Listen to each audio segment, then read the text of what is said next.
you know, it's a game that we can enjoy. It's not a game that you just want to go and make the numbers up.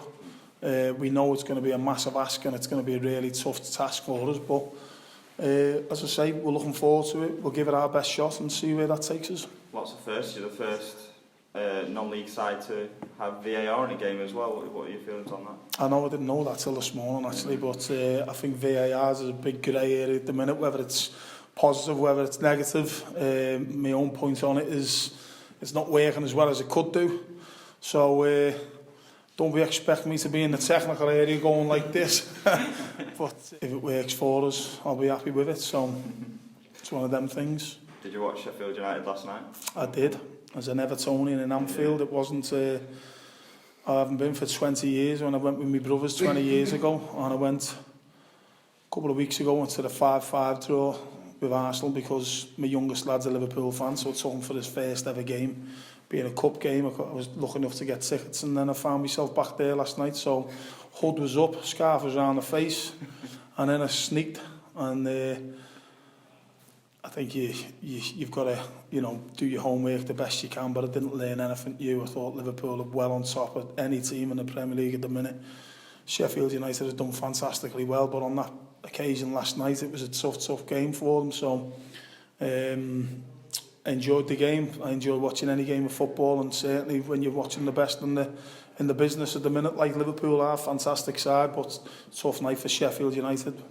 But as I say, come Sunday, we're under no illusions. We're playing against Premiership footballers, and good Premiership footballers. We're in a good place, safe in the Premier League, having a good season, only known success for the last 2 seasons. And whatever changes that Chris has said he's going to make, it doesn't really, you know, matter with regards to personnel, because I look at the bench last night, seeing, you know, players like Phil Jagielka, Mo Besic, Billy Sharp, players like that, you know, fantastic players at the level. So it'll be a tough game for us. Does the example of Chris Wilder show that there's some underestimated talent in the lower leagues in management? 100%, great question. As a manager who wants to get to the top, like any manager, like any footballer, you want to play at the highest level, you want to manage at the highest level, and we've all got that ambition, we've all got that dream. I've been, you know, around Chris Wilder. I've played against his teams in the past. I think he tried to sign me one year, and you know, I've come across him managing against Oxford, managing against Northampton, and the success story's been, you know, fantastic. Where he's got to, you know, it's just progressed, and he's been promotions in difficult clubs as well. You know, you look at Northampton, what he did there off the field, still to get promoted, and then the last couple of years what he's done at Sheffield United is fantastic. So for any manager who wants to get on, should aspire to be like Chris Wilder. And it's great to see a homegrown English manager that's done his you know, his apprenticeship, so to speak, at the lower levels and worked his way up, and now he's right at the top level. It's fantastic for him. Alan Nill is assistant manager, who I know well, who's managed at the lower levels himself. So really pleased for him the way it's going, and he's certainly a person that we look up to. What's the secret to his success? Secret to success, if you can take into looking at his team last night and his preparation, I think he hasn't gone too far away from the old beliefs of, you know, never being above yourself. You know, you look at the example yesterday where they did a little session on Stanley Park and the dog weed on the cone and all that. He had them doing a little session on the park with Anfield in the background. And if you look at his players, a lot of them have played at lower league levels. You know, good beliefs, hard work and good spirit, work hard for each other, battle, compete. And they're a good footballing side as well. And I've seen that with Chris over the years. He's that type. He's a working class man. He comes from Sheffield. Sheffield's obviously a big city, and a city that's you know, got a big heart, and fantastic for him to manage his hometown club. But what he built his sides on years ago, what I seen was, you know, all those key factors of team spirit, hard work, giving people a chance, you know, battling. And as I say, he's really put the nice bits on top of that as well with the football that he's been playing. He's found a formula that no one's really done before. Yeah, people have played 3 at the back, but over the last couple of years to watch his teams play, how his centre halves overlap, it's quite refreshing. It's different.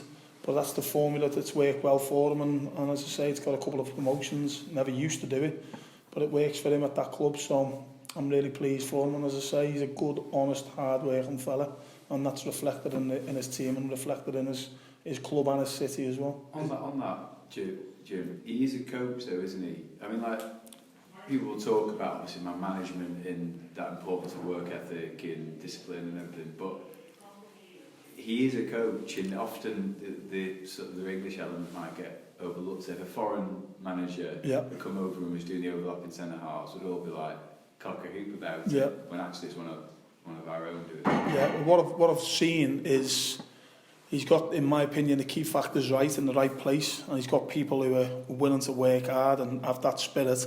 And once you get that, then he's, as I said there, you know, over the last couple of years, I've seen him away from football and I've spoken to him, but his coaching side of things now between himself and Alan Nill, he's found a formula that they've worked extremely hard on, and as you say, he deserves every credit because no one else has done it with the overlapping centre halves and how they overload wide areas and things like that. And I say fair play to him, it's worked well for him. But the first and foremost, he's got to get players on side to buy into it, players who are willing to work hard at it and believe in what he's doing. And because of the type of character that he is, he's got that.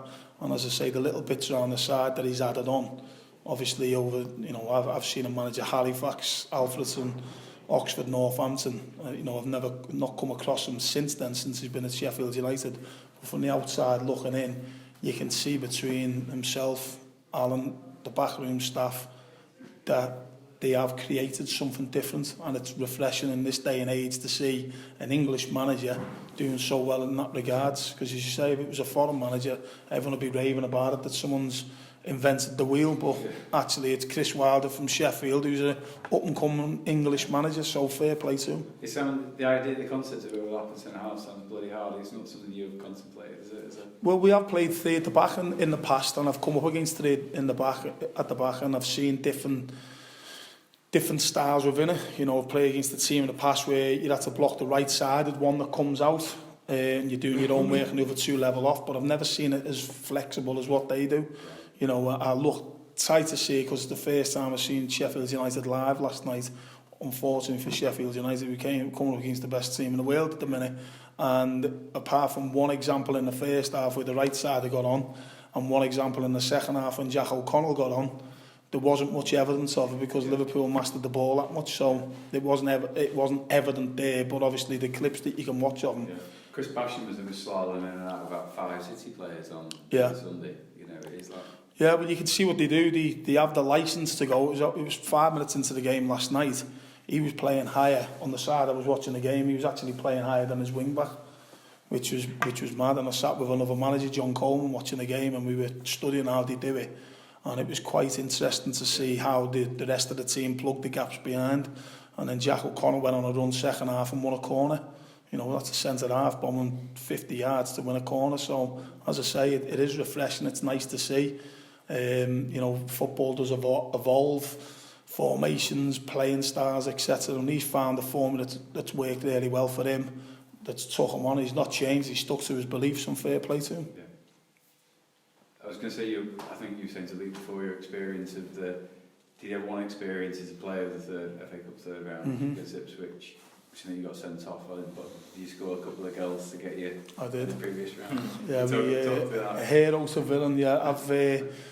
At my time at Morecambe, I was quite fortunate in the Carabao Cup, Carling Cup. We had Premiership teams. We played Newcastle, Bournemouth. We beat quite a few Championship sides as well. But FA Cup has always deserted us really with a bit of luck or draws or not getting the results. And you know, the 2002-2003 season, I think it was, yeah, we played Chester in the second round at home at Morecambe and won 3-2 and I scored 2. And got Ipswich away in the next round. The club had actually played Ipswich a couple of years before that, before I come at home, which was on the telly. Anyway, we went away from home and I did a professional foul after 19 minutes, got sent off and we lost 4-0. So ups and downs of the FA Cup.